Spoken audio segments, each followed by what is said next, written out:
un lenguaje de descripción hardware, también puede ser una descripción a nivel de sistema, como estuvimos viendo el otro día, System-C, extensiones de Java, extensiones de Python. Y el sintetizador lo que hace es realizarnos una transformación del lenguaje a una descripción a nivel de transferencia entre registros que posteriormente puede ser implementado con una tecnología específica, bien una SIC, bien una FPGA. ¿De acuerdo? Bueno, ya hemos visto en las clases anteriores pues una pequeña pincelada. Voy a quitar la cámara para que vaya esto un poquito más fluido. Una pequeña pincelada de los aspectos que están relacionados con todas estas metodologías que están muy relacionadas con el diseño de sistemas empotrados. Entonces, bueno, de todo eso nos vamos a coger lo que nos interesa específicamente para esta asignatura. Y entonces, bueno, pues en la clase de hoy el objetivo que pretendo cubrir en 1 hora y media aproximadamente es describir en qué consiste la síntesis de circuitos desde distintos niveles de descripción. Para nosotros, por síntesis de alto nivel, lo que se sobreentiende es descripción a nivel de comportamiento y ver cuál es el ciclo completo para lógica configurable, que es la que nos interesa, digamos, ver en este curso. Bueno, para describir todo esto, pues fundamentalmente, bueno, he confeccionado este programa. Fundamentalmente, bueno, pues hay que ver, cuando se habla de síntesis, se puede hablar de distintos niveles de síntesis de acuerdo con las jerarquías que hay implícitas en el diseño. De ahí extraer la síntesis de alto nivel, que se parte del comportamiento. Esa descripción, para sintetizarla, hay que ponerle unas determinadas limitaciones y de acuerdo con esas limitaciones se cubren 3 etapas. La primera de las etapas es hacer una representación interna del modelo HDL, dependiendo, pues lógicamente, de qué situación hayamos partido. No es lo mismo partir de un lenguaje VHDL que un lenguaje a nivel de sistema. Este modelo implica elegir una estructura interna y a partir de esta estructura se elabora el resultado. El resultado tiene 3 partes y eso digamos que es lo más fundamental en la síntesis, que es la allocation, que es la elección de los elementos que van a formar parte de nuestra solución para soportar el comportamiento de nuestro algoritmo. El scheduling, que es, bueno, es lo mismo, concepto de sistemas operativos, ¿no? Asociar tiempo a las distintas operaciones. Y el binding, que es asociar las operaciones a los elementos que hayamos elegido. ¿De acuerdo? Entonces, bueno, vamos a ver un ejemplo muy simple, muy intuitivo, de cómo se hace esto. Una de las cuestiones que tiene la síntesis de alto nivel cuando partes de un nivel muy alto es que un mismo algoritmo, tú puedes describir su funcionalidad utilizando distintos tipos de sentencias. Entonces, bueno, la limitación es que dependiendo del tipo de sentencias que elijas, te va a dar como resultado de esa síntesis un circuito de mayor o menor calidad. Y eso es lo que se denomina varianza sintáctica. Es decir, de acuerdo con la sintaxis que utilices, el resultado del circuito va a ser uno u otro. Luego comentaremos muy brevemente pues, la tecnología de implementación FPGAs. Veremos cuál es el flujo de desarrollo para lógica configurable, que es lo que nos interesa. Y luego os voy a poner un problema descriptivo de qué soluciones se dan en función de área, tiempo y potencia, dependiendo precisamente de cómo hayamos descrito un algoritmo, para poner en evidencia la varianza sintáctica. Luego, bueno, pues terminaremos con unas conclusiones sobre el tema y luego, bueno, pues con una lista de referencias. Este capítulo, digamos que pues en 1 hora y media aproximadamente, lo que pretendo es describir qué es lo que hace internamente un sintetizador desde alto nivel. Porque bueno, pues ya en las próximas clases lo que vamos a hacer es coger uno y empezar a hacer diseños y observar, bueno, pues estos efectos, fundamentalmente el tema de la varianza sintáctica. Pero para eso, bueno, pues tendremos que ir viendo un poco VHDL y ver, os dije que la sintaxis para síntesis es más restrictiva que para simulación, donde ahí no hay ningún tipo de restricción. Entonces tendremos que echar una mirada de nuevo al VHDL, viendo qué es lo que podemos esperar, me refiero a síntesis, cuando utilizamos ese tipo de sentencia. Bien, pues vamos entonces a desarrollar el índice de hoy y vamos a empezar pues por observar lo que os comentaba de los niveles de descripción. Esta misma transparencia la vimos un par de clases atrás, pero bueno, ahora estamos en el punto de poderla interpretar y ver realmente, ilustrar los distintos niveles de síntesis.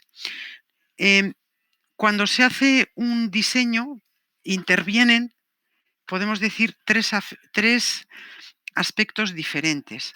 El aspecto funcional, o tres dominios, que es lo que nosotros queremos que haga un circuito. El dominio estructural, que serían los componentes que nos facilitan esa funcionalidad. Y el último, que es el dominio físico, que sería el de la implementación. Entonces, bueno, observad cómo cada uno de ellos tiene una correspondencia diferente en estas líneas concéntricas hasta que llegamos al punto, digamos, donde se juntan esos tres ejes.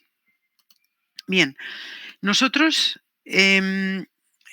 la descripción más alta que podemos hacer de un problema en la cual todavía no sabemos cómo lo vamos a implementar es a nivel algorítmico. El nivel algorítmico. ¿El nivel algorítmico para nosotros qué es? Pues es un nivel, lo que nosotros hemos denominado en VHDL de comportamiento, que es simplemente un programa ejecutable. ¿De acuerdo? Ese programa ejecutable no tiene, en principio, podría ser cualquiera, simplemente nos va a permitir comprobar si el modelo que hemos hecho, aquí tenemos un proceso con algunas sentencias case, hace lo que nosotros queremos que haga. ¿Vale? Ese es el nivel más alto. El siguiente nivel, como podéis ver, pone transferencia entre registros, que tendría la equivalencia en lo que tenemos aquí, que sería, bueno, pues para implementar esto, yo necesitaría pues dos multiplexores y un sumador, ¿vale? Lo que denominamos es una estructura de bloques. El siguiente nivel, que es el nivel lógico, pues lógicamente cada uno de estos bloques está descrito en función de unas ecuaciones lógicas, porque típicamente los circuitos lógicos que nos podemos encontrar son puertas lógicas, o mejor dicho, funciones lógicas, sumas, productos y elementos de memoria. Con eso tenemos fundamentalmente modelado todo. ¿Cuál es la manera de modelar eso? Pues mediante tablas de verdad. Y el último nivel, pues sería realmente el nivel de la implementación, que sería contar específicamente con un circuito. Y aquí surgen dos líneas, la que sería la implementación con FPGAs, que es lo que hemos puesto aquí, y la implementación a nivel de layout, ¿de acuerdo? Entonces, bueno, pues a nivel de circuito lo que tenemos, el siguiente paso es un layout. A nivel de FPGA lo que necesitamos pues es simplemente una máscara de unos y ceros, que es lo que nos programan las FPGAs. Nosotros cuando hablamos de síntesis de alto nivel, lo que se sobreentiende es una transformación desde el nivel de comportamiento hasta el nivel de transferencia entre registros, ¿vale? Esto es lo que nos da una cierta portabilidad entre herramientas, porque ya tenemos que el circuito o su correspondiente máscara o su correspondiente matriz de bits son ya muy dependientes de la tecnología. El otro día me preguntaba alguien respecto de los hardcore, bueno, ¿cuál es la diferencia entre un firm y un hard? Core. Bueno, pues el firm andaría más o menos por aquí y el hard pues sería la máscara final y los unos y ceros que ya no, digamos que eso ya no es modificable. Por lo tanto, lo que podemos observar que la síntesis pues es simplemente un nivel, son distintos niveles de traducción del comportamiento, que es lo más abstracto, a los bloques que llevamos concretando una estructura, esos bloques a una parte lógica, y de ahí, pues a lo que sería la implementación con las dos opciones que tenemos, digamos, más a mano en la tecnología actual. ¿De acuerdo? Por lo tanto, sintetizar en este sentido que lo estamos utilizando es simplemente ir traduciendo los distintos niveles hasta llegar al nivel de implementación. Nosotros en este curso podemos perfectamente partir de una transferencia entre registros o incluso unas ecuaciones lógicas e ir bajando para abajo, pero el nivel de comportamiento es el nivel, digamos, más cómodo de todos porque lo que nos da es directamente, la solución del circuito, ¿vale?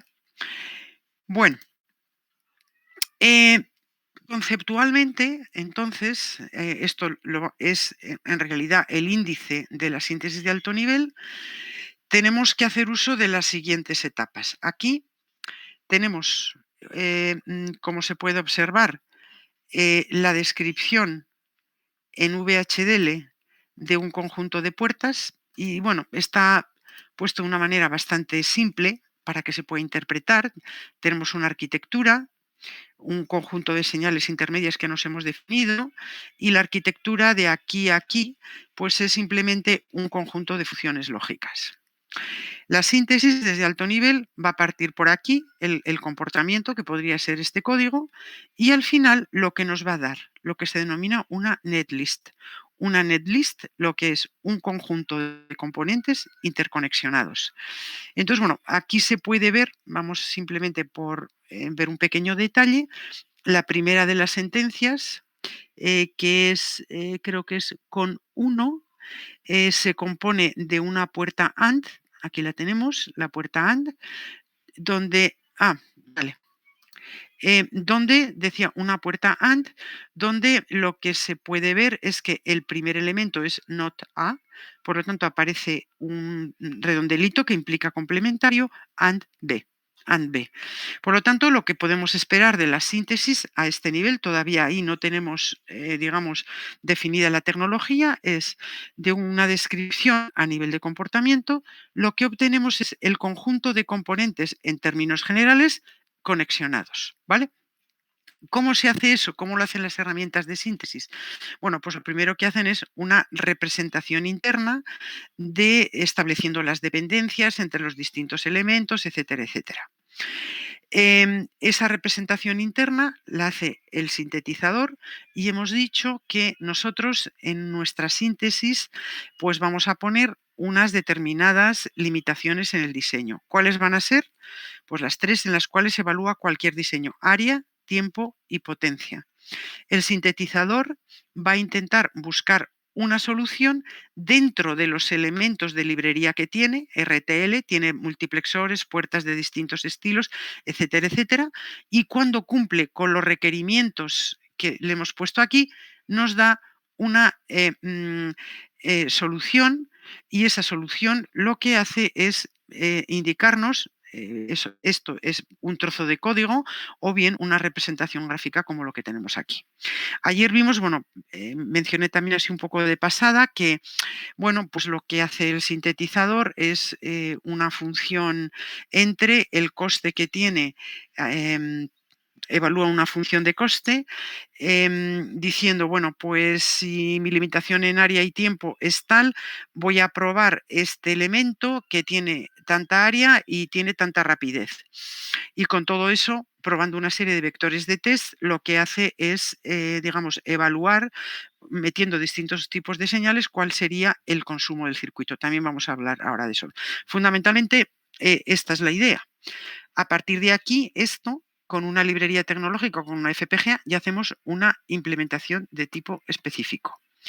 Lo importante de todos estos aspectos metodológicos es lo que ya he mencionado en varias ocasiones, que la síntesis de alto nivel hasta aquí lo que hace es, al transformar en un RTL, la descripción que nosotros hacemos de un problema es independiente de la tecnología con la cual posteriormente se va a implementar.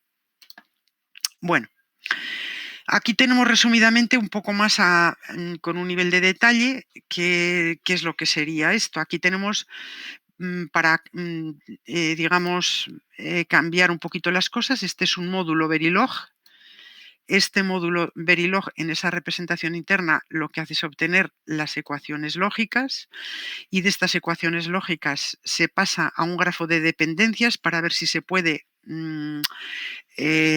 paralelizar algunas de las operaciones. Y el último de los pasos sería, introduciendo la tecnología correspondiente, pues pasar al conjunto de puertas que implementan este grafo que hay aquí. ¿Vale? Bien, desde el punto de vista de la implementación, ya hemos dicho que toda la parte de diseño hasta llegar al RTL, el flujo, el proceso de diseño, da lo mismo que sea un full custom que una FPGA. De hecho, creo que también el otro día os comenté, este es un diseño que hicieron los alumnos del año pasado. Hicieron un multiplicador por el procedimiento de lápiz y papel y aquí están las dos soluciones. Con la misma descripción, VHDL, lo implementaron con una FPGA de Altera cuyo esquema de bloques es este que tenemos aquí, está muy pequeñito, y esta otra solución no la experimentaron porque, bueno, pues es de un curso VLSI. Pero bueno, aquí puede verse lo que sería el circuito integrado, lo que sería la máscara con los diferentes pines, pads que posteriormente van a los pines que formarían parte del circuito integrado. O sea que por el mismo precio, si hacemos un buen diseño, nos podemos llevar las dos cosas. Bien. Fundamentalmente, de esta transparencia, con lo que nos vamos a quedar es solo con una idea. Y es en que para hacer un diseño nos vamos a utilizar un HDL, pero con unas ciertas restricciones sintácticas, ¿vale? Que, bueno, iremos desarrollando. Y los dos lenguajes para hacer síntesis de circuitos, no todavía, digamos, a nivel de sistema. Estos son los dos lenguajes que se han venido utilizando, digamos, clásicamente, ¿vale? Bien. Ya tenemos nuestro lenguaje. Nosotros hemos elegido VHDL. ¿Qué limitaciones le vamos a poner al diseño? Primero, área. Área en el sentido de VLSI sería el número de transistores. Claro, nosotros no vamos a medir el número de transistores porque implicaría otra rama de la implementación. Pero nosotros el área lo vamos a medir en función del número de elementos que tenga la FPGA o el CPLD, que son, podríamos decir, FPGAs, pero de una complejidad menor. El tiempo va a ser la velocidad de funcionamiento, entendida como el tiempo que tarda desde que meto unos datos hasta que saco el resultado, o su inversa, que sería la velocidad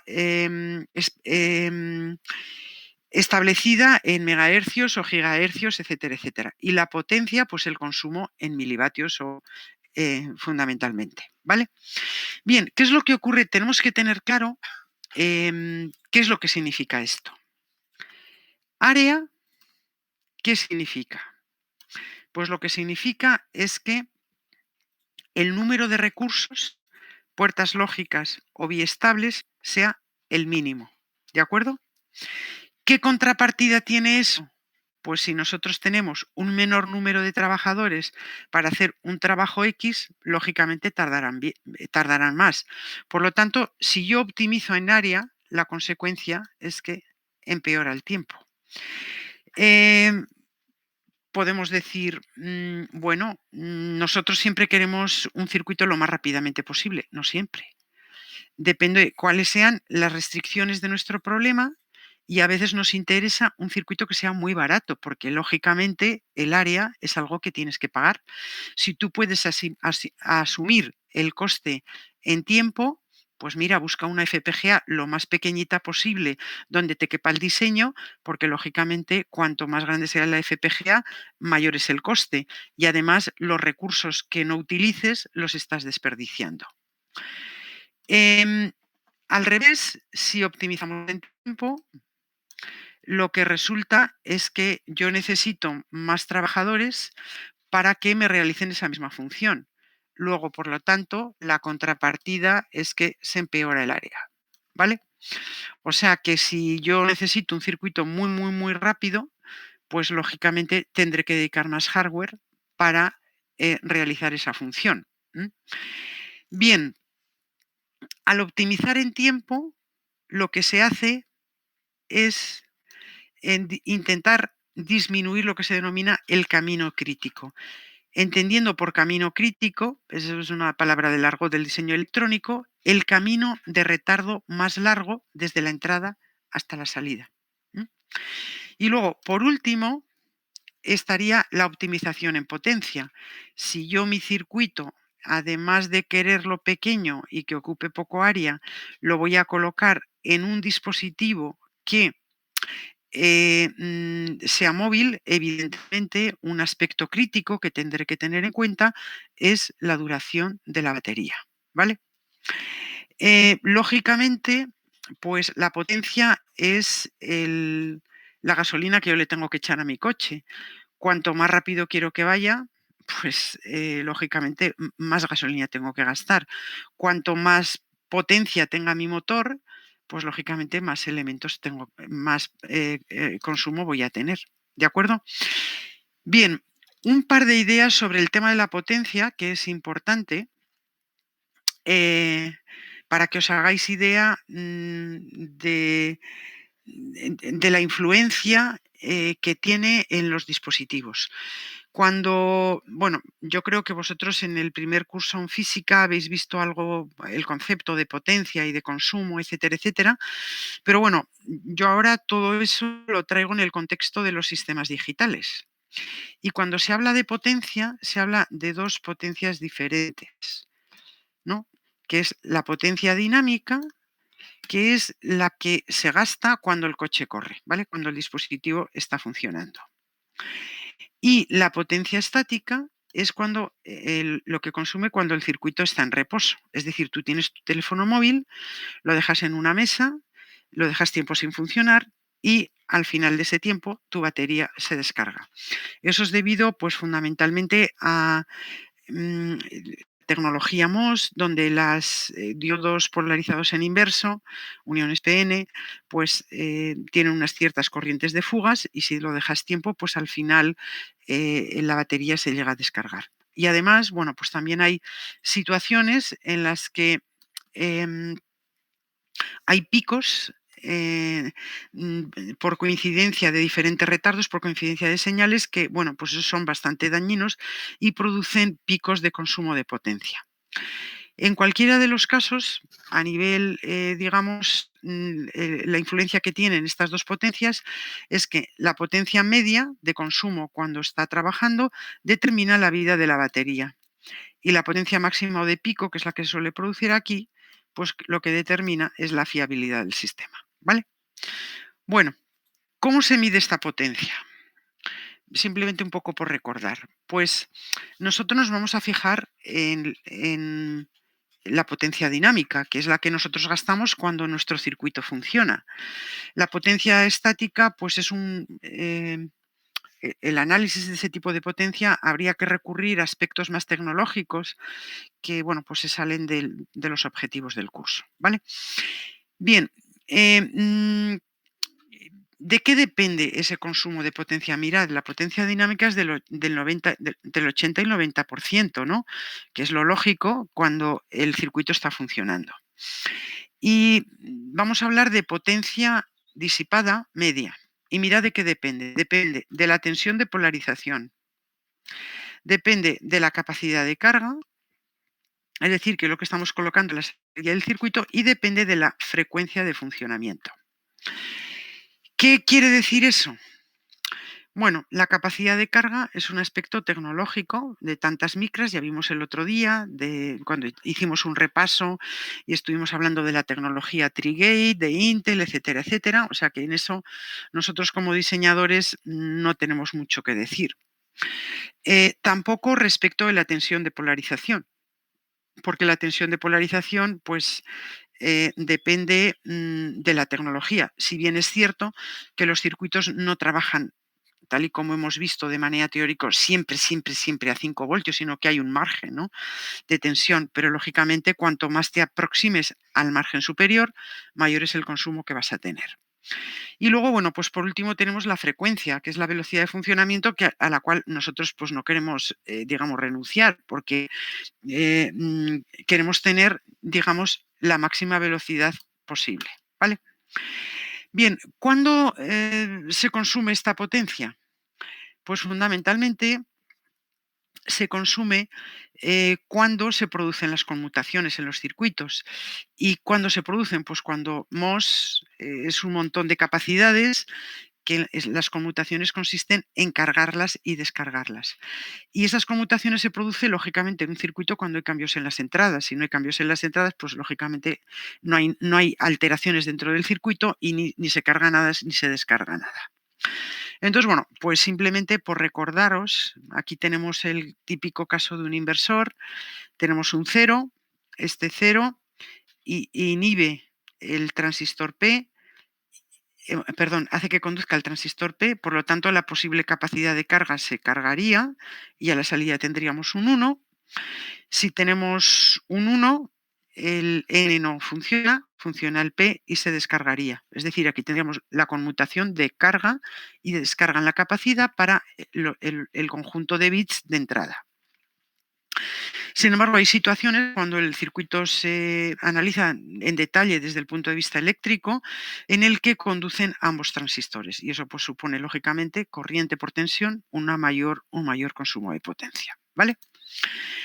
Bueno, normalmente la potencia estática, pues digamos que aunque es entre un 10 y un 20, cuando diseñas, ya he dicho que es un aspecto tecnológico,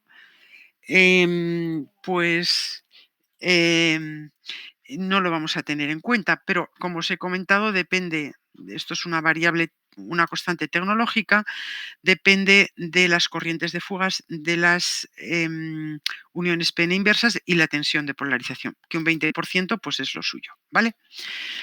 Bien, como os comentaba, pues en esta relación no vamos a renunciar a una frecuencia más alta. Para disminuir la capacidad, eso es un tema tecnológico, reglas de diseño, y lo mismo ocurre con la tensión de polarización, pero eso tiene algunos problemas también tecnológicos. Si bajas la tensión de polarización, los circuitos funcionan más lentos y también hay que bajar la tensión umbral de los transistores para que formen el canal. Si no se baja, disminuye el margen de ruido, que es la distancia que hay entre la tensión asociada al nivel alto y al nivel bajo. Y tiene el problema de la corriente de fugas.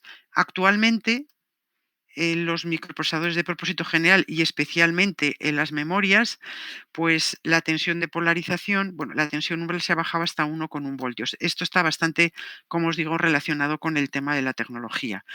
Es decir, que nosotros como diseñadores de circuitos, lo que vamos a evaluar va a ser la frecuencia de funcionamiento y esa frecuencia de funcionamiento, que es lo que van a evaluar los modelos, está directamente relacionado con la potencia media de disipación, porque los otros dos aspectos son muy tecnológicos y van a depender del modelo de FPGA que elijamos. Bien, simplemente a nivel, digamos, de cultura general, y bueno, alguien que se dedique al diseño electrónico, pues el medir potencia es un tema relativamente complicado, especialmente cuando se trata de un sistema complejos, porque la potencia, el consumo, va a depender de los datos, ¿vale? Y porque los datos van a hacer que se produzcan conmutaciones en los nodos.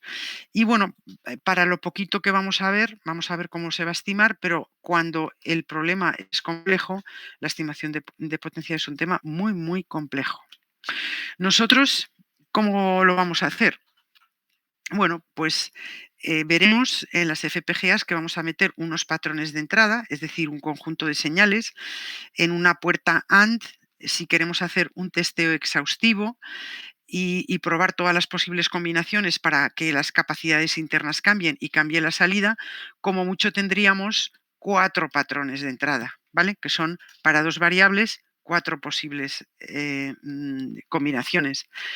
Pero para circuitos grandes, pues evidentemente esto es prohibitivo porque tiene mucho coste computacional. Entonces, bueno, ¿cómo se estimaría la potencia? Que es como se hace. Pues se cogerían muchos patrones de entrada. En nuestro caso, haríamos una simulación por cada uno de esos 4.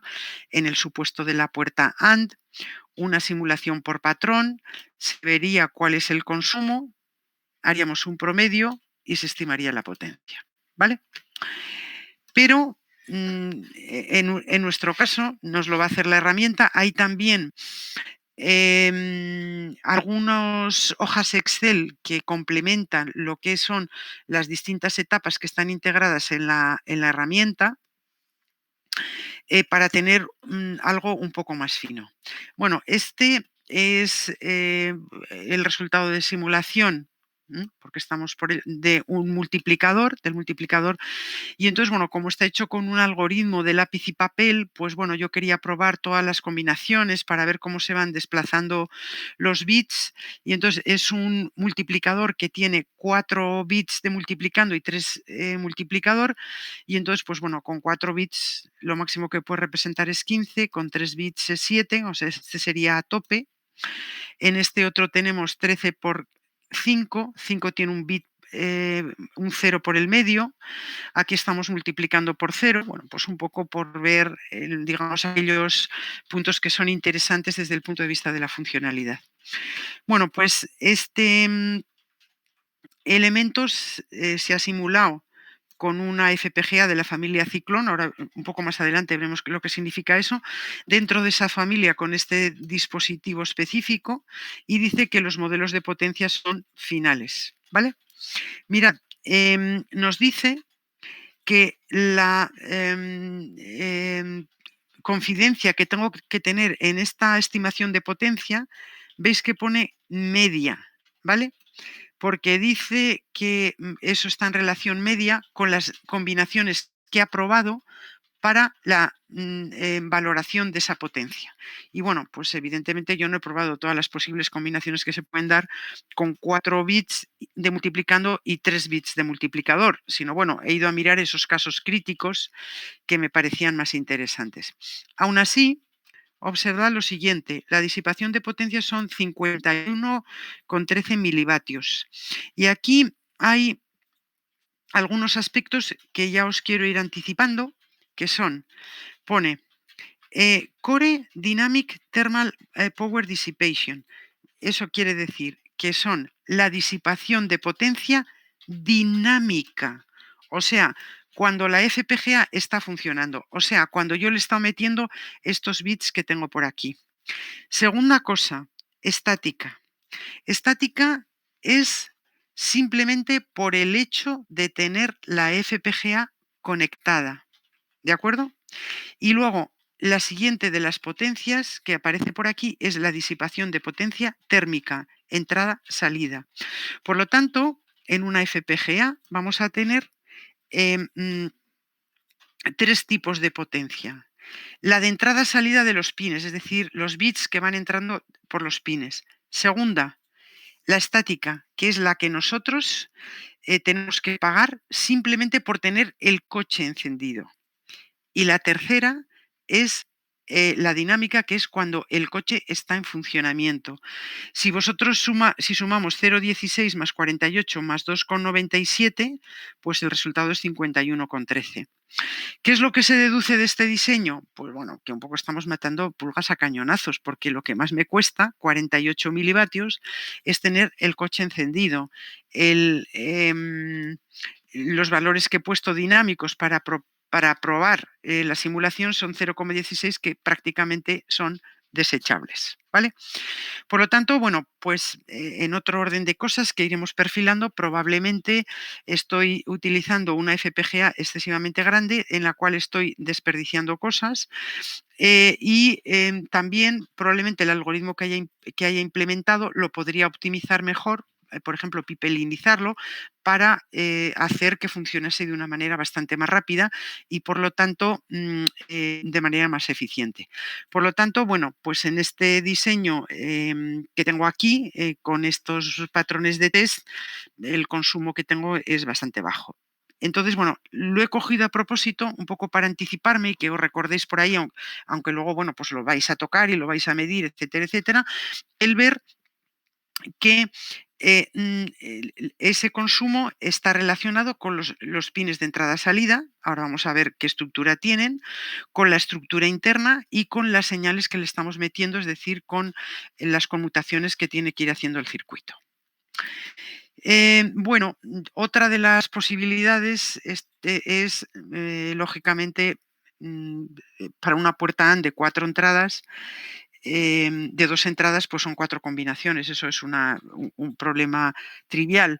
En el caso del multiplicador, pues bueno, también es un problema bastante simple, sobre todo con 4 y 3 bits, para que se viese el efecto y se eligiesen bien todas las combinaciones. Pero cuando tenemos 20 millones de transistores, pues como comprenderéis, el tema es bastante más complicado, y en un sistema on chip donde estamos colocando sistemas analógicos, sistemas digitales y además de distintos proveedores con IP cores que, bueno, no son nuestros, sino que simplemente nos han dado 2 hilos que lo hemos conectado en nuestro diseño y nos dan unos patrones de test, todo eso es un problema muy complejo. Y entonces, para esto lo que se hace es modelado estadístico, con una filosofía un poco diferente. Lo que se cogen son muchos patrones de test. En vez de promediar el resultado, lo que se hacen, se promedian los patrones, se obtienen los más probables y se utilizan, pues, herramientas para la estimación de potencia. El problema en este caso es qué valores de test y cuánto, y esto tiene un menor coste computacional. Lo que pasa que metodológicamente es bastante más sofisticado los algoritmos que se utilizan para medir. Algunas técnicas que ni tan siquiera os suenan, pues los BDDs, en circuitos combinacionales, diferencia booleana, secuenciales, los métodos de Monte Carlo, yo creo que los habéis visto en estadística, los glitches, que son esos picos también, y para simular arquitecturas, pues se utiliza fundamentalmente teoría de la información. Todo esto también, bueno, pues forma parte, digamos, de varias asignaturas. Lo cierto es que nosotros podemos aplicar distintos tipos de estrategias en el ciclo completo de implementación para intentar optimizar la potencia. Para nosotros, pues digamos que la raya en este curso estaría metida aquí, ¿no? Podemos, a nivel de sistema, hacer una gestión adecuada de la alimentación, como lo hace cualquier tipo de dispositivo, que cuando no está funcionando se desconecta la pantalla y se desconecta también el disco. Lo que sí podemos influir es a los niveles de arquitectura y un poquito a nivel de circuito. Ahora veremos alguna estrategia utilizando distintas velocidades de reloj. Pero el nivel tecnológico y transistor, al nivel que nos vamos a mover, pues ya no, porque nosotros vamos a coger unas FPGAs que ya, digamos, esto está precocinado. Vale, muy bien. Área, tiempo y potencia. Vamos a ver entonces con un poquitín más de detalle para saber qué es lo que hace y saber interpretar los resultados que nos da el sintetizador. Vamos a ir viendo un poco estas etapas, cómo se dan internamente, y lo vamos a hacer a través de un pequeño ejemplo. Bueno, aquí tenemos un modelo VHDL, tenemos pues un proceso, ¿lo veis por aquí el proceso? Termina aquí. Tenemos pues 3 variables, otra variable tiempo, y la arquitectura empieza aquí. Bueno, perdón, el proceso, ¿vale? Bueno, ¿qué es lo que tenemos aquí? Pues tenemos una condición de que se espere la condición de sincronismo hasta que x sea igual a 1, es decir, que este proceso de aquí estaría latente, esperando, y cuando x, que no sabemos qué es, pero tampoco nos importa en este momento, cuando x sea igual a 1, preguntaría si el tiempo es igual a 0 y entonces se ejecutaría esto que tenemos aquí, ¿vale? Un conjunto de operaciones aritméticas. Entonces, la primera operación lo que hace es, el resultado es D, y lo que hace es sumar A más 2, ¿vale?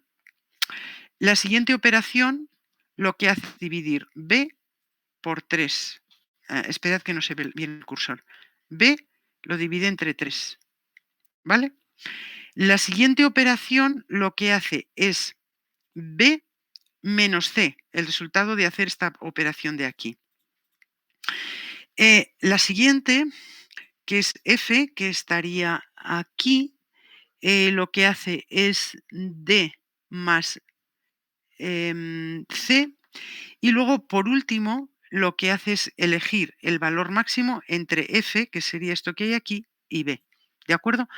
Bueno, pues lo primero que hace es deshacer las operaciones y establecer un grafo de dependencias. ¿Qué es lo que vemos nosotros en este grafo? Pues bueno, ya nos apunta cosas, ¿no? Nos apunta lo siguiente, que esta operación y esta son independientes. Por lo tanto, si yo tuviese dos dispositivos, dos unidades aritméticas, esta operación y esta las podría realizar en paralelo, ¿vale? Asimismo, este resultado y este también podría realizarlo. No, este de aquí requeriría un elemento individual porque, lógicamente, tendría que tener disponible E. Y aquí al final, pues tendría que tener una función que lo que hace es calcular el máximo entre este y este. Por lo tanto, parece bastante lógico que lo primero de todo se deshagan en esa representación interna las precedencias que hay entre operaciones, porque eso me va a implicar o me va a obtener una primera aproximación de cuál es el paralelismo entre operaciones y qué es lo que yo puedo simultanear en el caso de que tenga recursos suficientes para hacerlo. Eso es lo que se llama grafo de flujo de datos. Lo siguiente sería añadir estas dos condiciones. Espérate hasta que x sea igual a 1, aquí tendríamos un nodo de espera, y aquí pues la condición de detección de si es igual a 1 y la finalización, ¿de acuerdo? Bien, lo importante de todos estos en este modelo de cara al hardware es ese primer paso en el que se establece la dependencia de datos, que me da lo mismo en otro contexto la dependencia de operaciones, ¿de acuerdo? Bien, el siguiente paso es qué tipo de arquitectura, es decir, esos elementos que van a ser necesarios, cómo se van a sintetizar, cómo se van a conectar entre sí. Bueno, pues vamos a ver en los ejercicios que vamos a hacer, fundamentalmente el final, que normalmente cuando se habla de estructura se distinguen entre dos cosas, porque el hardware que requieren es diferente. Uno es lo que se denomina ruta de datos en arquitectura, en estructura de computadores, lo habéis visto, ¿Qué son? Pues los bloques básicos. Y otra de las partes que es el control. El control es una máquina de estados finitos. Entonces, bueno, nosotros lo vamos a hacer de esta manera. En una estructura primero sintetizaremos la ruta de datos con los registros, etcétera, etcétera, que se necesiten. Y luego, posteriormente, sintetizaremos el control, la máquina de estados finitos, y lo juntaremos los dos estructuralmente. ¿Vale? Eso es lo que vamos a hacer. Es decir, que más o menos para que os hagáis idea, pues bueno, tendríamos pues una ruta de datos, estaría formada, pues yo que sé, por una memoria, un registro, una unidad aritmético-lógica, etcétera, etcétera. Esto podría ser la ALU de una CPU y por aquí tendríamos pues la máquina de estados finitos, la unidad de control que controla la ruta de datos. Entonces, lo que nosotros haríamos dentro de este tipo de metodología, sintetizar esto, juntar un bloque con otro y ya tendríamos hecho el diseño, ¿vale? ¿Por qué se hace de esta manera? Bueno, pues porque el tipo de piezas que vamos a necesitar para la ruta de datos es diferente que para el control. Y veremos que las herramientas de síntesis son muy listas, porque dependiendo qué tipo de sentencias utilicemos para describir una máquina de estados finitos, es capaz de identificarnos que estamos haciendo una máquina de estados finitos. Veremos, y fundamentalmente eso se hace, lo identifica con sentencias de tipo case. Luego, bueno, pues cada herramienta, aunque son generales, pues tiene sus pequeñas manías, ¿no? Y Altera te dice, si usted quiere que le identifique una máquina de estados finitos, utilice la sentencia case de tal manera, ¿vale?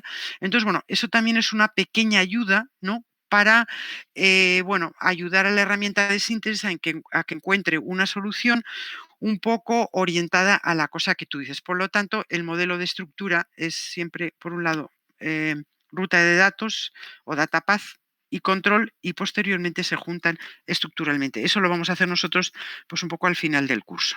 Bien. ¿Qué tiene que hacer la herramienta? Pues la herramienta lo que tiene que hacer a partir de esa descripción interna y con las restricciones, pues darnos una solución a nivel RTL. Y como hemos dicho, al principio necesita decir qué elementos va a coger de la librería, ¿vale? Disponible. ¿Cómo los va a conectar? El tiempo es un aspecto fundamental, es decir, esas operaciones, en cuántos ciclos de reloj se pueden hacer.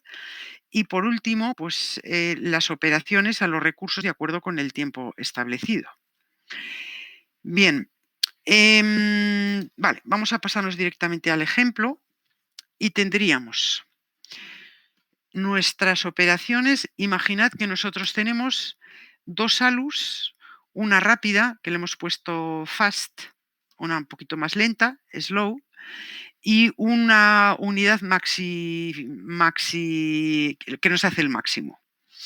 Entonces, bueno, aquí está esto indicado en términos de área y tiempo, como si fuese algo a nivel full custom. Tenemos, las rápidas son un retardo de 20 nanosegundos, la lenta 70, o sea, tiene 3 veces y un poquito más, pero claro, la rápida requiere bastante más hardware que la lenta. Y el maximizador pues tiene 80 de retardo y 800, ahí no tenemos otra opción. Entonces, bueno, el allocation lo que va a hacer con esas funciones de programación lineal, ir mirando distintos tipos de soluciones. Entonces, simplemente a título de ejemplo, la solución A. La solución A dice, ¿cuántas operaciones tendría que hacer esto? 1, 2, 3 y 4 operaciones aritméticas y el valor máximo. Si solamente tengo una ALU y además lenta, pues tendrían que ser 7 por 4, 28, más 80 nanosegundos, tendría 300 nanosegundos de retardo. ¿Y cuánto área necesitaría? Pues necesitaría 600 más 400 serían 1000. No sé por qué aquí tengo puesto 1200. Una ALU y un maximizador Ah, no, perdón, porque son 8 y 4 son 12.200, que he sumado mal, ¿vale? Si tuviésemos dos ALUs, entonces esta operación y esta se podría hacer simultáneamente, ¿vale? Y una vez que esta ALU se hubiese desocupado, podríamos hacer... Ah, vale, perdón. Una vez esta operación y esta, las podemos hacer simultáneamente, ¿vale? Y el multiplicador que utilizásemos para esto lo podemos reutilizar aquí, y el multiplicador con lo cual hemos utilizado esto lo podríamos utilizar aquí. Por lo tanto, necesitaríamos 20 y 20, 40, y los 800 serían 160, ¿vale? Y en este caso, pues el área sería algo menor, bueno, sería algo mayor, 8 y 6 son 14.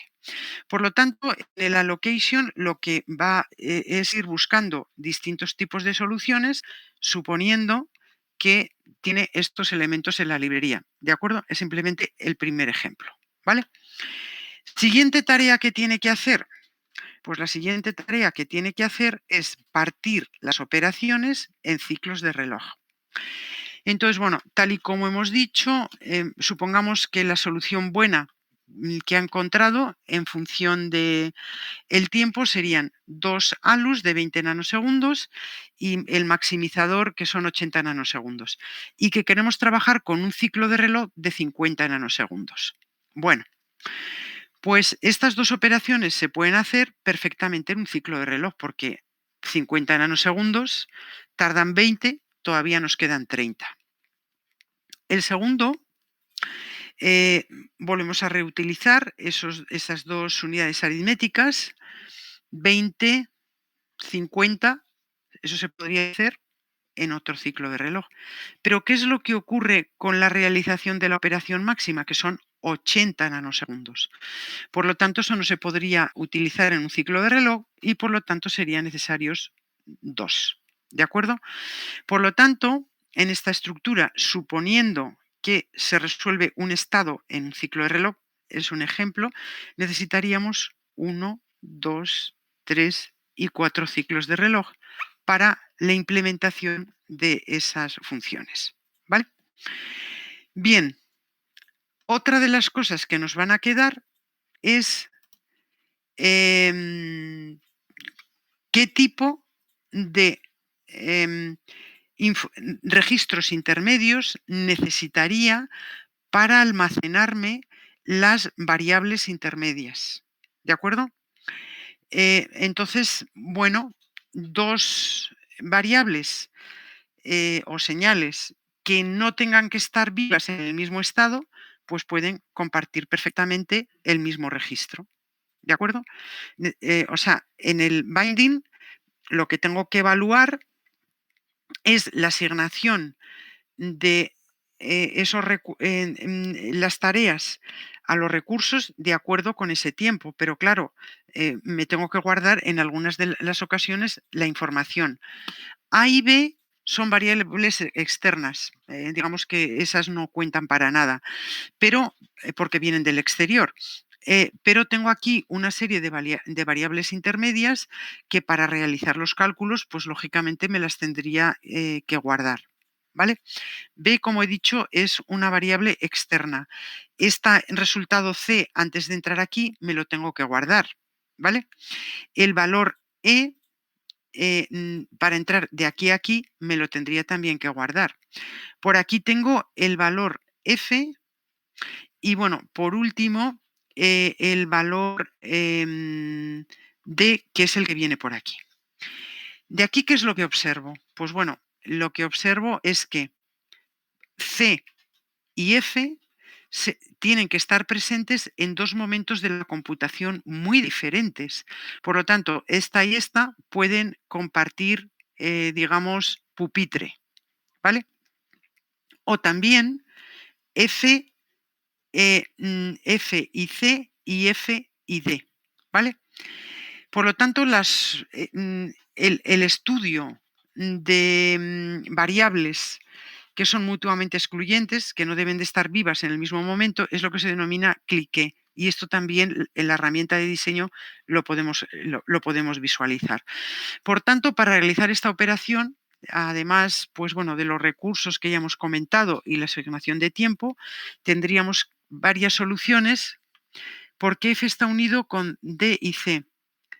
Eh, eh, sí, lo que significa esto es que F y C, no es necesario que compartan, que estén vivas al mismo tiempo, porque F yo voy a necesitar que F, que es lo que me sale de la mitad de este maximizador, me guarde la información aquí para computar la otra mitad en el siguiente ciclo de reloj. Pero C ya no lo necesito para nada. Por lo tanto, si yo, la herramienta me diseña un registro, ese registro puede estar ocupado en este momento por C y en este otro momento por F. Es decir, lo que he señalado aquí es que C y F son compatibles. Pueden ocupar el mismo registro, la información, lógicamente, en instantes de tiempos diferentes. Por lo tanto, lo que significa es que, aparte de las dos unidades funcionales y el maximizador, sería necesario disponer de dos registros adicionales, pero esos dos registros adicionales podrían tener a su vez distintas combinaciones. En el registro E1 se puede colocar EIF, que es lo que significa esto, y en el otro D, o bien en el registro D1 se podría poner DIF y en el otro C. ¿De acuerdo? Eso es lo que significa. Que al no tener que estar presentes, al no tener que disponer de ellas en el mismo momento, entonces, pues bueno, digamos que pueden, como no están durmiendo en el mismo momento, pues pueden ocupar la misma cama en instantes diferentes. Eso es lo que significa. ¿De acuerdo? Bien. Entonces, bueno, pues posibles soluciones encontradas en este ejemplo tendríamos, empezando por abajo, tendríamos pues las dos ALUs que se pueden ver aquí, una y dos. Tendríamos los dos registros, 1 y 2, 1 y 2. Las variables de entrada, AB, bueno, aquí en vez de, B3, B2, que estos son constantes, y luego, bueno, pues lógicamente la conexión entre los distintos elementos hay que hacerlo de alguna manera y en este caso, pues a través de multiplexores, ¿vale? Esta solución parece un poco mejor que la que tenemos ahí, ¿vale? Bueno, pues esa sería una solución, digamos, una posible solución que luego nosotros pues tendremos que analizar con ese criterio dentro de los distintos elementos. Bien, he dicho que la síntesis de alto nivel parte de una descripción alto nivel, o sea, a nivel de comportamiento, y que el problema que tenía era el problema de la varianza sintáctica, que dependiendo de qué sentencias elijamos, nos va a elegir unos elementos de entrada u otros, multiplexores de un tipo, puertas, biestables, ¿de acuerdo? Por lo tanto, en las clases sucesivas vamos a ver si cojo esta sentencia, qué me va a resultar, ¿vale? La calidad, por tanto, de acuerdo con las prestaciones, va a ser diferente y a esto es lo que se denomina varianza sintáctica. Algunos ejemplos, simplemente para anticiparlo y ilustrar. Aquí tengo un sumador. Un sumador que lo que hace es sumar 4 números, bueno, tiene 4 operadores y bueno, pues sabéis que los sumadores operan de 2 en 2. Por lo tanto, yo lo que aquí he puesto es, bueno, he concatenado un 0 con el operador 1, simplemente nos olvidamos ahora de eso. Aquí lo que nos tenemos que fijar es que el operador 1 más el operador 2 más el operador 3 más el operador 4. En esta suma de 4 operandos, sin decirle nada, lo que me hace es lo siguiente. Por aquí me coge el operador 1 y el operador 2, ¿vale? Y lo suma. O sea, está cogiendo esto con esto.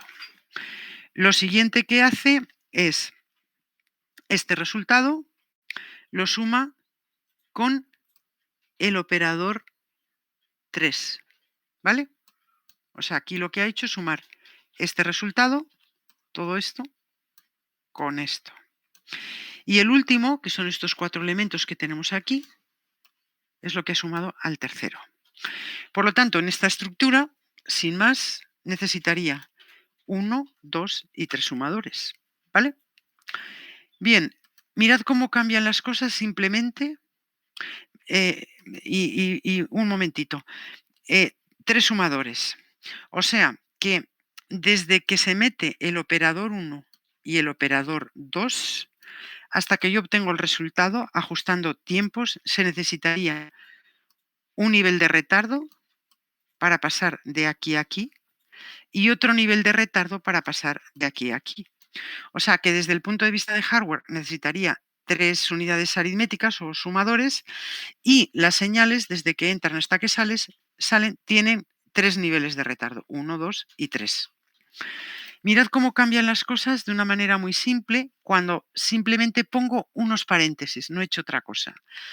He dicho operando 1 más operando 2 juntitos, operando 2 más operando 3 juntitos. ¿Qué es lo que ha hecho? Operando 1 y operando 2, resultado. Operando 1 más operando 2, resultado. ¿En qué cambian ahora las cosas? Necesito 3 sumadores, sí o sí, pero las cosas cambian mucho, porque ahora solamente estas 2 operaciones se realizan, estas 2 en paralelo, y el resultado es mucho más rápido que en la solución anterior, donde tengo 1, 2 y 3, y aquí simplemente tengo 2, ¿vale?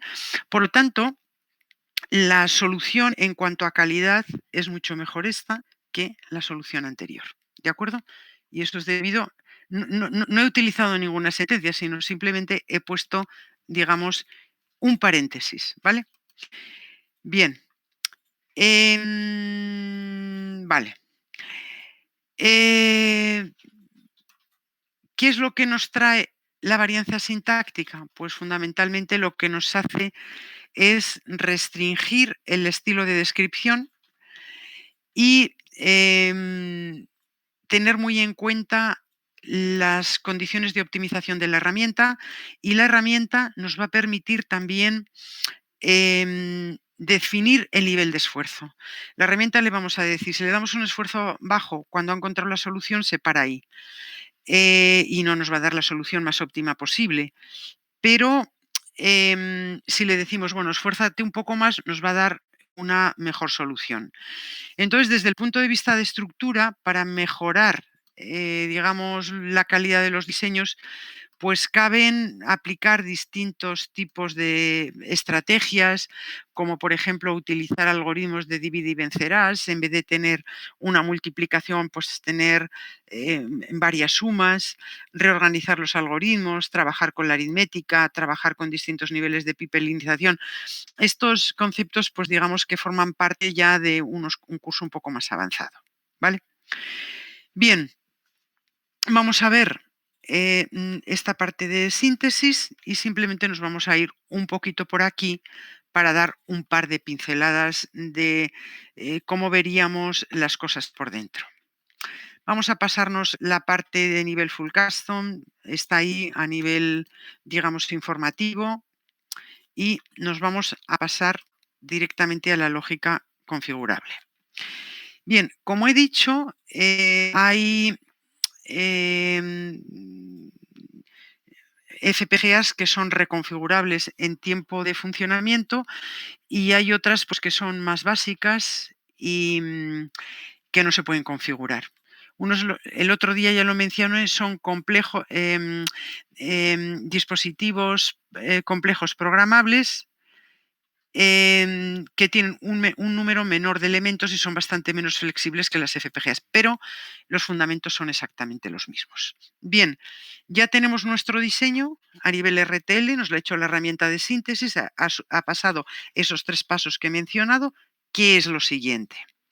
Lo siguiente es coger una familia de dispositivos, ¿vale? Observad que aquí pone ciclone. no sé cómo lo veréis en vuestra pantalla, porque está escrito muy pequeñito, lo veo bastante pequeñito. Y aquí pone Stratix 2. Esta familia y esta son de Altera y son dos familias diferentes. Dentro de una familia hay distintos tipos de dispositivos. ¿Vale? Veis por aquí que se observa que pone nombre, name. L significa número de elementos lógicos. Por aquí se puede ver 2910. Lo siguiente que pone es memoria, que pone 50 y pico mil. Y pone PLL. PLL, ahora vamos a comentar qué es lo que es la manera en la cual se distribuye el reloj, que tiene una importancia fundamental. La familia Stratix, pues es bastante más, es una FPGA y es bastante más, digamos, compleja, tiene un montón de elementos, ALUTs, unidades aritmético-lógicas, la memoria que tiene es mucho más grande, tiene multiplicadores empotrados y distintas estrategias de reloj, ¿vale? Entonces, bueno, nosotros a la herramienta le podemos decir sintetízanos, nos da una primera solución que nosotros podemos ir probando sin ningún coste, simplemente modificando adecuadamente la elección de la familia y podemos ir explorando las soluciones, ¿vale? Bueno, pues como hemos visto, hay dispositivos configurables pues desde muy pequeñitos, de 10.000 puertas a 3 millones de puertas, con sumadores, multiplicadores, lo que queramos poner, incluso, como ya comentamos el otro día, poder meter sistemas en un solo chip, ¿vale? ¿Qué es lo que contienen todos esos dispositivos? La esencia. Pues lógicamente, primero, implementación de funciones lógicas. ¿Qué es lo que tienen que tener? Puertas AND, puertas OR e inversores. Y cuando el otro día vimos la evolución de cómo habían ido la evolución de la tecnología, desde los chips, las puertas, etcétera, etcétera, hablamos de lo que eran PLAs y hablamos de PLAs y PAL. Bueno, pues son estructuras que, digamos, también nos facilitan la vida. Tiene un plano AND en la que se pueden establecer todos los productos lógicos y un plano OR en las que los sumamos. Había dos estilos, PLA y PAL, que la diferencia entre uno y otro es que la PAL solamente se puede programar el plano AND y en las PAL era el AND y el OR a través de fusibles. Con esto podemos implementar cualquier tipo de función lógica. ¿Qué es lo que nos falta? Pues lo que nos falta es un biestable para poder implementar cualquier tipo de cosa. Y además, bueno, por aquí se puede leer al plano AND, por aquí hay una serie de multiplexores y de buffers triestado. Aquí podemos ver lo que sería una estructura, si nos damos cuenta, lo que tenemos aquí es un zoom de lo que nos podemos encontrar aquí, que es lo que se denomina una macrocelda, con esos planos AND y OR, la suma, el plano OR, digamos, sumado, en el que podemos sumar las distintas productos lógicos que hayamos confeccionado y los biestables, que son los que permiten almacenar información. Lógicamente, todas estas celdas se tienen que comunicar unas con otras, las más básicas. Existe un plano de distintos bloques, un conjunto para interconectarlos y, lógicamente, todo esto tiene que ir a los bloques de entrada-salida. Recordad que es uno de los parámetros que se mide, tal y como os he comentado, a la hora de medir, por ejemplo, la potencia, ¿no? Las entradas-salidas. Bueno, aquí tenemos, digamos, una visión un poquito más detallada de lo que sería el bus de comunicaciones. En este dispositivo, el 7000 de Altera, pues aquí tenemos distintas macroceldas como las que acabamos de ver, unidas por una especie de bus, las distintas, esto se puede ver internamente. De los dos modelos más básicos que hay, la 7032 es el modelo de la CPLD y 7512, la diferencia es que uno tiene 32 macroceldas como estas y otro tiene 512. Cuanto más grande es, pues lógicamente mucho menos se ve.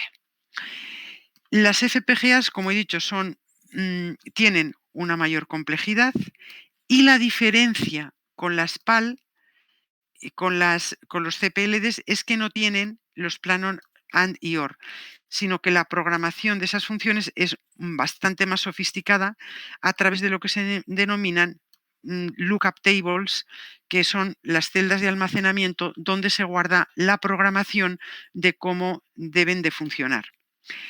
Bueno, vimos que estas celdas, pues básicamente lo que tienen son los bloques, donde los tenemos aquí, y los bloques donde tenemos los elementos básicos, AND, OR, biestables, y los puntos, de comunicación, que son los bloques estos que tenemos aquí.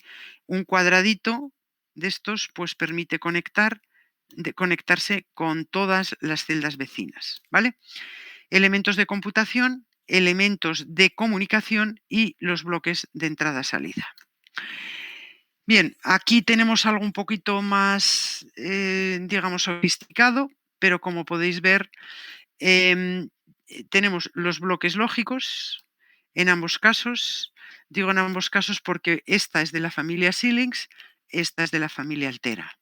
Y los bloques de comunicación, que son calles muy bien estructuradas, donde nos permite comunicarnos todos los elementos con todos. Eso da, digamos, bastante flexibilidad. ¿Y qué son las lookup tables esas? Bueno, en principio vamos a verlo con una tabla y luego os voy a dar una pequeña pincelada tecnológica. Mirad, es esto. Tenemos una tabla con unos valores que van a ser los valores de programación que nosotros vamos a tener para que haga la función que nosotros queremos que haga, y un conjunto de multiplexores. Aquí en concreto pues son multiplexores de 2 entradas, pero en conjunto todo ello actuaría como un multiplexor de 2 entradas, X1 por arriba, que controla X2 por abajo, y dos variables de entradas en un multiplexor, de control, quiero decir, permite controlar 4 entradas diferentes. Por lo tanto, este es un multiplexor de 4 a 1, ¿no? A 1. Bueno, ¿qué función implementa esto? Pues lo que sería un multiplexor, digamos, normal. Esta primera, X2, es simplemente un detallito. X2, cuando tenemos 0, selecciona esta y esta. Y cuando X1 es igual a 1, lo que hace es seleccionar esta. Por lo tanto, este 1 de aquí y este 1 de aquí, lo que generarían serían como verdaderas esta combinación y esta otra de aquí. Estas dos combinaciones, al ser 0, estas dos combinaciones de ahí serían 0. Por lo tanto, la función lógica que generaría este bloque con esta programación sería este último, que sería X1 por X2, X1 complementaria por X0 complementaria.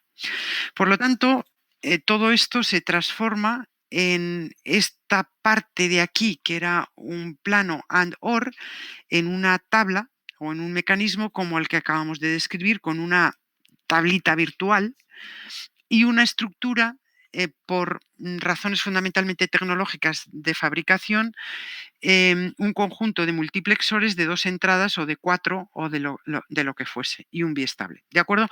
Por tanto, el bloque básico no cambia, digamos, conceptualmente nada, salvo en esto, que es mucho más flexible y ocupa mucho menos área que en el caso de tener PALs con planos AND y OR. Bueno, aquí tenemos una estructura un poco más sofisticada. Podéis ver los multiplexores de 2 entradas, ¿no? Una y dos, que están realizadas en cascada, y donde las entradas, lo que aquí se ha querido indicar, pues que, bueno, dependiendo de cuál sea la función a realizar, tendría que tener un valor, un 0, un 1, y tal y como están, observad x3, x2, x1, pues la función sería x3, x1, y aquí tendríamos empezando por el 0, 0, 0, y aquí en el último tendríamos el 1, 1, 1. ¿Cómo se hace todo esto? Pues recordad que estamos en MOS, y en MOS lo que tenemos son capacidades. ¿Y dónde se almacenan esos ceros o unos? Pues vamos a darle un poquito a esto que hay aquí, a este trocito. Observad aquí los datos, x3 se ve bien, más o menos un poco mejor, x3, x2, x1, son un conjunto de interruptores que se ponen en una determinada posición, dependiendo si el valor tiene que ser 1 o no, o tiene que ser 0. Y entonces, ¿dónde se guarda la información? La información de esa lookup table se guarda en la capacidad de puerta de un inversor, como se puede ver aquí. Si esto no está conectado, pues este interruptor se mueve ahí, con lo cual lo que tendremos será un 0. En el resto de los casos, pues esto se deja abierto y estará entrando la variable correspondiente que estemos metiendo. ¿De acuerdo? Por lo tanto, la programación de esto pues es muy, muy tecnológico, y nosotros pues realmente no tenemos que hacer absolutamente nada, porque el conjunto de unos y ceros de esas lookup table va a ser esa máscara de bits que nosotros vamos a utilizar a través de un determinado procedimiento para programar el dispositivo, ¿vale? Entonces, todo esto que está hecho a nivel RTL, este sería el nivel, digamos, más detallado tecnológico, y a nivel funcional, pues lo que tendríamos sería esta caja, que es lo que nosotros podríamos utilizar. Vale. Internamente, nosotros vamos a poder tocar poco la herramienta de Altera. Está muy bien integrada, todos esos bloques de elegir los bloques de particionado, de asignación y de con la FPGA que hayamos elegido, juntarlo todo. Xilinx te deja intervenir un poco más, y desde luego, pues para alterar las conexiones entre bloques, que es lo que se denomina routing, tienes que ser un verdadero experto en el dispositivo que estás utilizando. Entonces, bueno, el routing, la conexión de uno con otro, pues también va a implicar importante consumo de área y de retardos, porque las interconexiones, aquí tenemos, bueno, pues una imagen entre lo que serían los bloques de funcionamiento con los lookup tables. Veis por aquí la configuración de ceros y unos, aunque, bueno, me he saltado lo intermedio. Aquí tenemos el conexionado de X1, veis por aquí entre X1, y aquí hay una conexión. El conexionado de X2 a través de esta entrada, F1 que da el resultado por aquí, y este F1 luego como resultado final va a este otro bloque que tenemos aquí. ¿Qué es eso? Pues esos son, de nuevo, transistores que están, estas rayitas de aquí a nivel tecnológico son transistores, y previamente tienen un biestable a partir del cual se guarda la configuración. Es decir, que todo esto, digamos, es también bastante tecnológico. Y respecto de los bloques de entrada-salida, pues los bloques de entrada-salida hay varios bloques de entrada que son unidireccionales, ¿vale? Por aquí van a entrar los bits. Bloques de salida que son de la FPGA hacia afuera, que es lo que denomina output buffer. Y luego tenemos pines que son bidireccionales, que introducen la información y también, digamos, la guarda. Como podéis ver por aquí, tenemos de nuevo para rutear datos multiplexores y biestables que van guardando la información de la entrada o de la salida, ¿vale? Bien, en las estructuras que os he enseñado antes de los dispositivos que vamos a utilizar, he mencionado así de pasada la importancia del reloj. Y dentro del reloj pues había dos cosas que se denominan de esta manera PLL, DLL. ¿Qué es lo que ocurre? Pues en un dispositivo nosotros tenemos un pin sobre el cual nosotros metemos el reloj, que no es nada más que una señal cuadrada. Pero claro, el dispositivo, em, si entra por una pata y se tiene que comunicar con otra parte que está muy alejada, evidentemente va a tardar un tiempo. ¿Qué es lo que ocurre? Pues que en un sistema síncrono sabéis muy bien que todas las operaciones se tienen que hacer al tiempo. Si no se hacen al tiempo, el sistema se desincroniza y entonces no funciona. Ese fenómeno de desincronismo es lo que se llama clock skew. ¿Y qué estrategias tienen las FPGAs que están implementadas? Simplemente para que lo recordéis. Bueno, pues aquí dentro de esta parte que tenemos aquí donde tenemos el dedito, pues deberíais de ver partes de bloques, partes de zonas de comunicación para realizar operaciones y para comunicarse una parte con otra. Entonces, bueno, lo que se hace en las FPGAs se dividen en regiones. ¿Y qué es lo que se hace? Pues lo que se hace es se distribuye el reloj a cada una de las regiones. Es cierto que el reloj aquí y aquí no estará específicamente en el mismo tiempo, pero las operaciones que hagamos aquí sí estarán sincronizadas con exactamente el mismo reloj.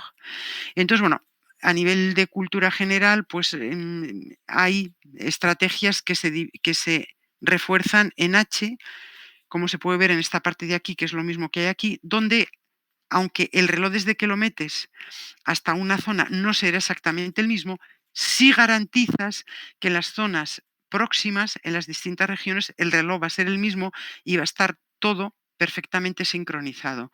Cuando sales de esa región hay que hacer otro tipo de mecanismos para que a su vez de nuevo se vuelvan a resincronizar. Por tanto, observad como aquí hay regiones en las que se habla de relojes locales y hay otras zonas, el general, que se habla de reloj global. Esto es algo, bueno, pues que por lo menos a nivel de cultura general debéis de saber. Bueno, el multiplicador, hay otro tipo de dispositivos también, dependiendo de cómo sea de sofisticada, circuitos multiplicadores, circuitos de multiplicación y suma, etcétera, etcétera. Bueno, vamos a pasarnos la parte de tecnología y fundamentalmente cómo se mantiene la información en una FPGA. Pues podemos poner una RAM o podemos dejar una memoria flash o simplemente si es un dispositivo digamos que va a funcionar solamente y lo queremos reprogramar, pues hay algunas que son antifusible, ¿de acuerdo? Bueno, pues yo diría que ya lo tenemos casi todo. Estos son placas de desarrollo que tienen un precio pues más o menos equivalente.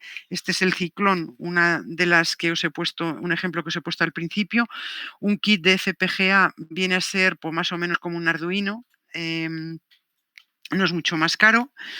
Y el flujo total de diseño es modelo el problema, simulación funcional, aquí tendría mi código, sintetizo a nivel RTL, tengo que volver a simular y aquí veremos que hay que ser muy cuidadosos porque puede ser, según las sentencias que hayamos utilizado, debido a la variabilidad sintáctica, que la simulación funcional y la posíntesis no nos coincidan.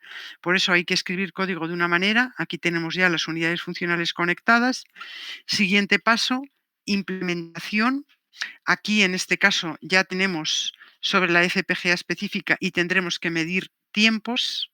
Aquí tenemos la estructura interna y luego esa estructura esa máscara de unos y ceros la tenemos que llevar al prototipo, es decir, que por cada uno de los pasos que vamos avanzando tenemos que hacer una simulación.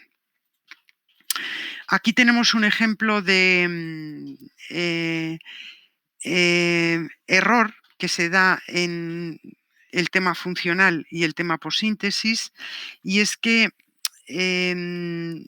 no sé si recordaréis de VHDL, volveremos otra vez. Aquí tenemos la implementación de una puerta OR en la que nos hemos dejado de poner en el proceso otra de las entradas. O sea, sería la OR entre E0 y E1.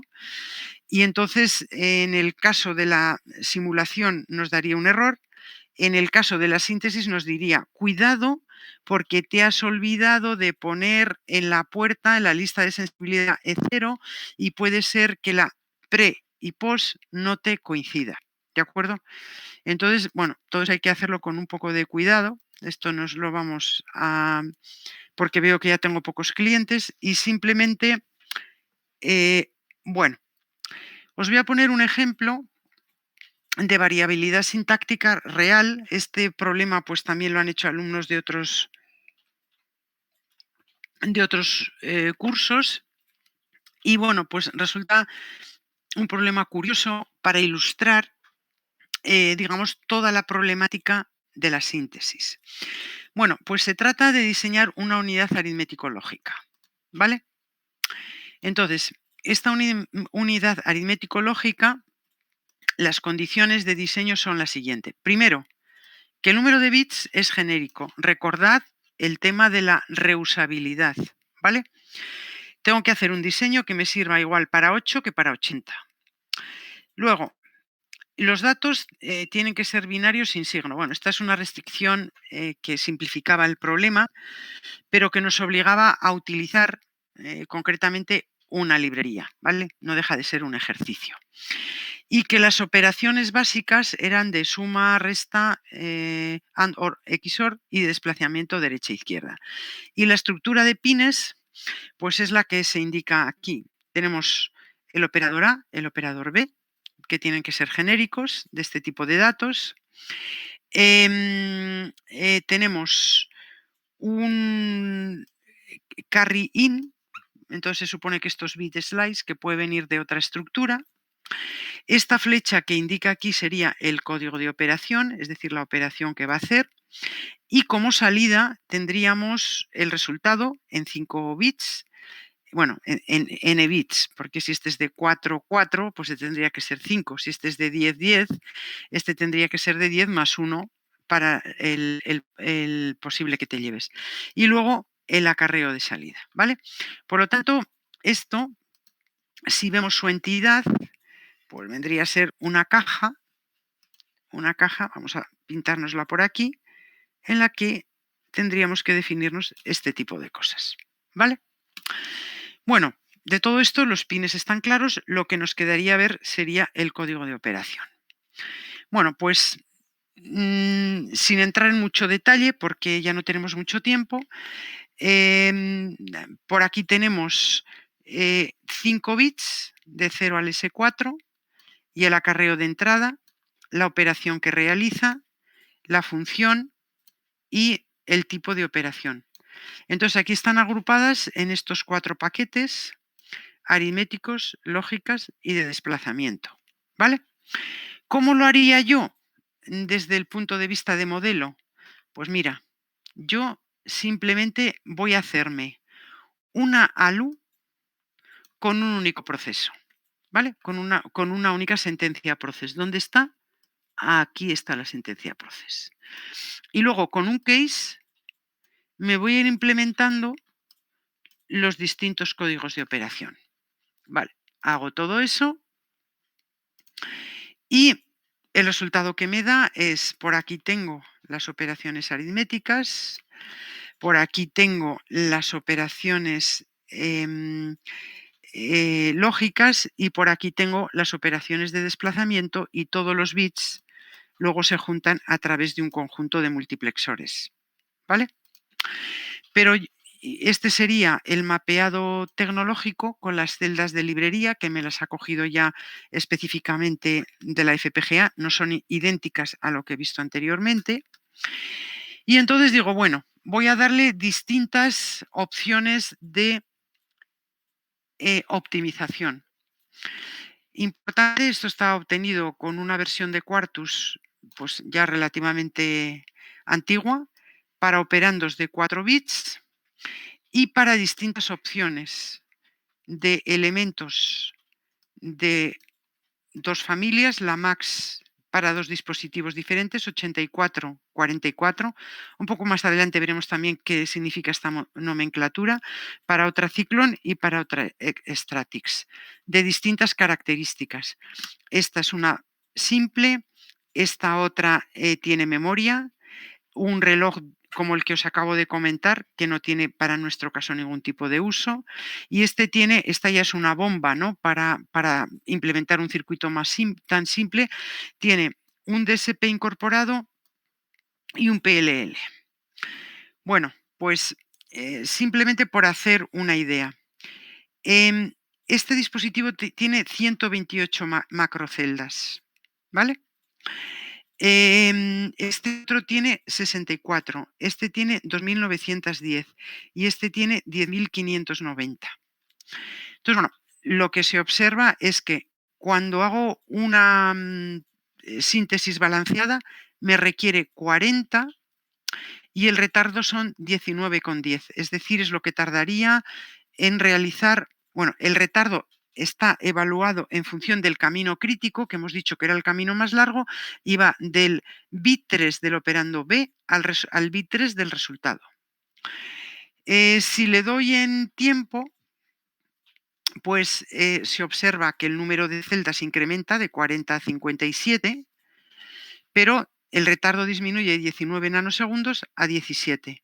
Y el retardo va del operando A bit 2 al resultado 3. Y si optimizo en área, pues se observa que el número de celdas 39 disminuye respecto de las dos anteriores, pero el tiempo disminuye, el retardo aumenta drásticamente. Es decir, hemos dicho, si mejoro el área, disminuyo el tiempo. Si mejoro el tiempo, disminuyo el área. Y aquí tenemos una situación balanceada intermedia entre las dos. Y eso mismo se observa en el resto. ¿Vale? Digo, bueno, voy a ver si puedo estrujar esto un poco más. Y observo lo siguiente. Observo, mirad, que las operaciones aritméticas y las operaciones lógicas únicamente se distinguen en este bit de aquí. Y digo, bueno, oye, ¿por qué no cojo y hago una cosa?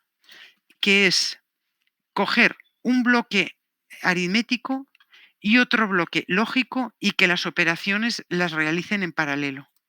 Es decir, voy a hacer una modificación en cuanto a la estructura. Voy a hacer que el bloque aritmético y lógico funcionen al tiempo. Del bloque aritmético voy a sacar por aquí el acarreo y voy a hacer el desplazamiento a través de la unidad lógica utilizando los bits de control de otra manera. Entonces voy a jugar un poco con el VHDL y en vez de tener un proceso voy a coger 1, 2, 3, 4 y 5. Entonces cuando hago eso, lo que obtengo es una solución bastante diferente. Pero que se parece bastante al código que he hecho con esos 5 procesos. Aquí me he agrupado las operaciones aritméticas en una misma zona, las operaciones lógicas me las ha implementado con 4 multiplexores, las operaciones de desplazamiento que las he hecho al final con otros multiplexores y aquí tengo la operación de el acarreo de salida. O sea, esto en otro contexto se pueden identificar perfectamente los 5 bloques con lo que acabamos de mencionar, ¿no? Aritméticas, lógicas en el otro bloque y este van paralelo. De estas operaciones de aquí van este multiplexor, operaciones de desplazamiento y el acarreo final. Cuando hago exactamente lo mismo, pues observo lo siguiente. esta misma tendencia y vamos a comparar en la última de todas las opciones. Tenemos para los mismos dispositivos, para un proceso, 5 procesos, un proceso, 5 procesos. ¿De acuerdo? Aquí hay una cosa en la que os quiero llamar la atención y es en este caso que tenemos aquí. En este caso que tenemos aquí, solamente tiene 64 dispositivos. Entonces, cuando yo le digo que optimice en tiempo para 5 procesos, me da un error de mapping. ¿Qué es lo que quiere decir? Lo que quiere decir que en la solución de optimización en tiempo, que recordad que tiene que ser más rápida y utilizar un mayor número de recursos, la solución que ha encontrado es ocupando todo. Como no puede encontrar una solución para mapear todos los procesos, entonces lo que hace es darme un error. Es decir, la solución con esos 5 procesos no me cabe en ese dispositivo que es mucho más pequeño. Y la solución con 5 procesos para este problema es una solución bastante mala. ¿Por qué? Porque cuando se tiene que juntar los resultados de un bloque con otro, la manera de hacerlos a través de multiplexores. Y los multiplexores, lógicamente, también ocupan área. Entonces, en este problema es una muy mala solución el dividirlos por bloques, porque los bloques son muy sencillos y recordad que síntesis es síntesis y optimización. ¿Y qué es lo que optimiza? Pues lo que optimiza son las ecuaciones lógicas. Lógicamente, cuanto más simples sean las ecuaciones lógicas, menos juego hay para sintetizar. Por lo tanto, en problemas de tipo simple, el dividir en varios procesos no es una buena solución. ¿De acuerdo? Bueno, pues las conclusiones de este tema que ahora iremos desgranando y utilizando es la síntesis acorta muchísimo el ciclo de diseño, tiene el problema de la varianza sintáctica, que es algo con lo que nosotros pelearemos en las clases siguientes. La calidad depende de las herramientas utilizadas y un mismo diseño también depende de los dispositivos que utilicemos, porque dentro de las FPGAs las hay más rápidas y las hay más lentas. ¿Vale? Y estos son, bueno, pues algunas bibliografías y referencias por si tenéis interés en ahondar un poco más. Vale, pues para terminar los 9 minutos que me quedan, un poco para bueno, que repaséis un poco esto y lo miréis, os propongo que hagáis un trabajo, bueno, que tampoco se trata de, es un poco repasar, ¿vale? Bien, primero, el trabajo se puede hacer individual o en grupos de 2, como queráis. A mí me da exactamente lo mismo. Es más, casi prefiero que lo hagáis en grupos de 2 para que interaccionéis unos con los otros, por lo menos en este, ya que no nos vamos a poder ver la cara, que por lo menos podáis interaccionar entre vosotros. Y también un poco, bueno, pues la idea de haceros hablar, por lo menos conocer la voz, ¿vale? Mira lo mismo, 1 que 2. Segundo aspecto, eso os obliga a leeros o echar un ojo a las transparencias del tema 1 y 2.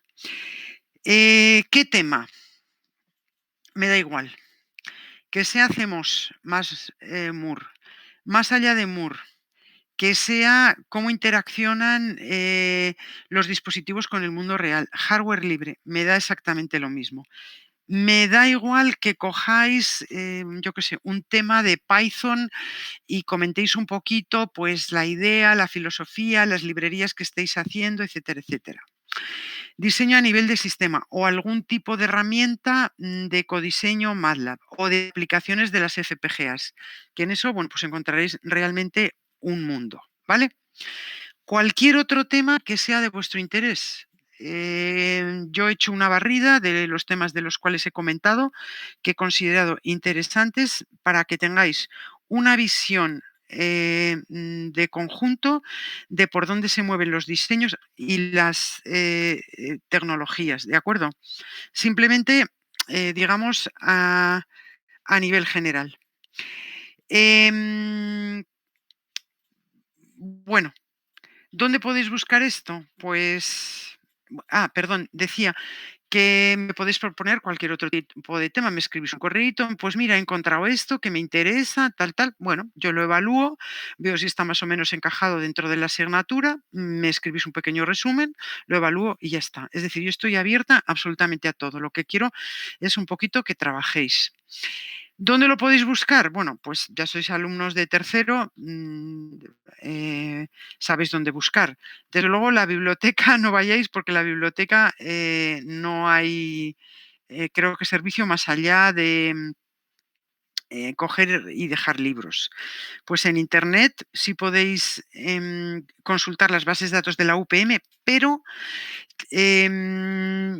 sé que se puede hacer gratis, totalmente gratis, cuando lo haces desde una dirección IP de la escuela, pero en este caso, pues yo creo que tampoco estáis yendo a la escuela. No sé si se podrá hacer por VPN, lo voy a comprobar, a ver si se puede hacer y daros alguna pista más de este detalle, no me había dado cuenta. Y como mínimo, en la bibliografía tenéis que poner 2 referencias que sean de medios solventes. Con eso quiere decir que tengan revisión. O sea, no me vale una opinión de un colega que no sea una persona reconocida y que además, bueno, pues diga cosas que no estén, digamos, contrastadas, ¿vale? Revistas que pueden traer temas de estos, pues Transactions in Computer Aided Design, o sea, revistas del IEE, que es una asociación solvente, o también ahora hay muchas publicaciones que son en abierto, o sea, del IEcubo, del ACM, etcétera, etcétera. Ahora casi todo el mundo pues está publicando en abierto porque lo que es la publicación en papel pues ya no tiene, digamos, mucho sentido y además tiene una difusión muchísimo menor.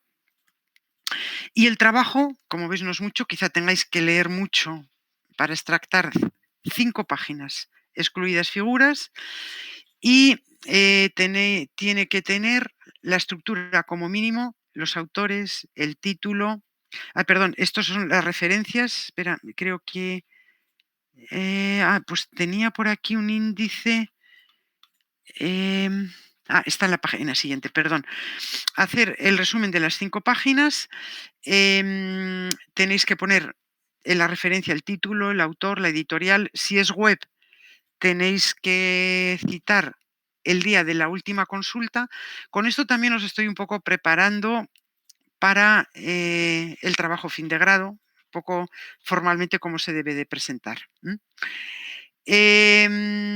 ¿Cómo se referencia un trabajo? Aquí tenéis en la wiki, por si queréis mirarlo. Importante, yo no quiero que me hagáis una traducción literal de los 2 artículos, no. Quiero, bueno, eso es como mínimo, hay gente que cita 3, 4, 5, ¿no? Eso es lo mínimo, o sea, estos son los requerimientos mínimos. Lo que quiero es que extractéis y pongáis en vuestras propias palabras lo que hayáis entendido de esos 2 artículos que habéis leído. Entonces se trata de conectar ideas y ponerlas de manera coherente, ¿vale?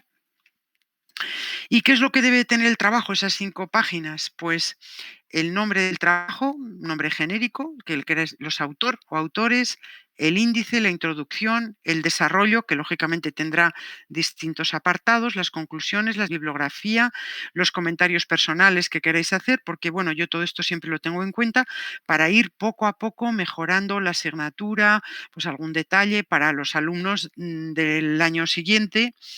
Y luego, bueno, pues el tiempo que habéis dedicado a la búsqueda de artículos, si habéis tenido algún problema, etcétera, etcétera. Yo estoy abierta totalmente a cualquier tipo de sugerencia o comentario que podáis hacer. Pero este trabajo, bueno, no voy a hacer un examen como tal. Yo espero que no haya nadie que tenga que ir al examen y entonces, bueno, pues de lo que se trata es de ir haciendo sin prisa, pero sin pausa. Y aquello que se aprende es aquello que se tiene que hacer, no que te... sí, me sirve formato PDF perfectamente, sí.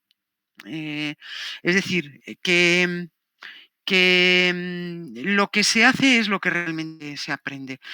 Por razones de tiempo, creo, estoy casi segura al 99% de que no me va a dar tiempo de hacer una pequeña presentación, porque 30 por 3 minutos necesitaría 1 hora y media. No sé, veré un poco, a ver también, porque no os conozco y, bueno, por ejemplo, los alumnos del año pasado fueron excepcionales y, bueno, trabajaron muchísimo y trabajaron muy bien.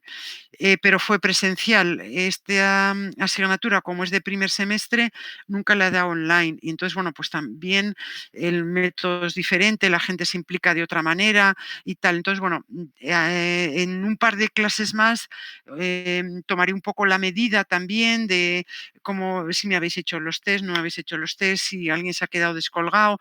Bueno, todo este tipo de cosas, pues yo tengo también que saberlas para ver si tiro un poco más o tenso un poco menos, ¿vale?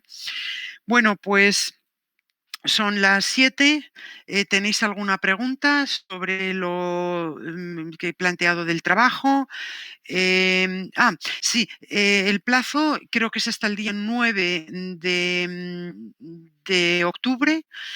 Todo esto está puesto en Moodle, lo que os acabo de enseñar, los plazos de los test, está todo puesto ahí. De hecho, bueno, pues esto es un poco un resumen de lo que hay ahí y ahí todas las semanas lo pongo anticipadamente. Es decir, cuando yo os mando el correo electrónico, ya está todo, eso es, el 9 de octubre a las 5. Todo el curso está ya, digamos, organizado, planificado, por si hay alguien que, bueno, pues lo quiere consultar con anticipación. Cada uno tiene un método de trabajo diferente para que cada uno, bueno, pues tenga un margen de tiempo para poderse planificar. ¿Vale? ¿Alguna pregunta? ¿No? Bueno, pues ya solamente me queda pues desearos buen fin de semana y bueno, pues cualquier sugerencia o cualquier pregunta o cualquier dificultad que tengáis, me escribís un correo y yo pues con mucho gusto os contestaré en la medida que pueda. ¿Vale? Bueno, pues chao, buen fin de y hasta luego. ¿Vale? Hasta luego.